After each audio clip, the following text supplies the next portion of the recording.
ခေါင်းစဉ်ကာလာမပါတဲ့ခရီးအရွယ်ရောက်လာပြီးနောက်ပိုင်းခီးသွားတဲ့အရာက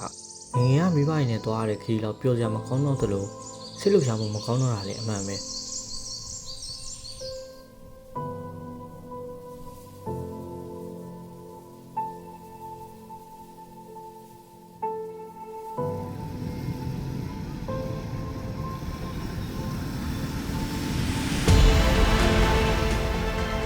ပြောစရာတွေရှားလာတဲ့ခင်မှာငါတို့ငငယ်တုန်းကလို့ငါတို့ငငယ်တုန်းကဆိုတဲ့စကားကိုလူတိုင်းပါးစပ်ပြားမှာပိုကြားရတာအမှန်ပဲ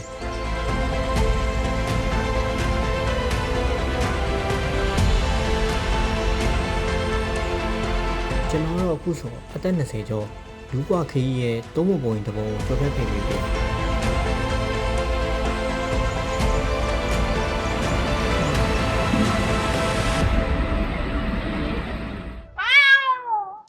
ဆရာမောင်သာချိုပြောသလိုပဲခရီးသွားရင်သွားကျင်တဲ့ခရီးကိုရောက်ဖို့က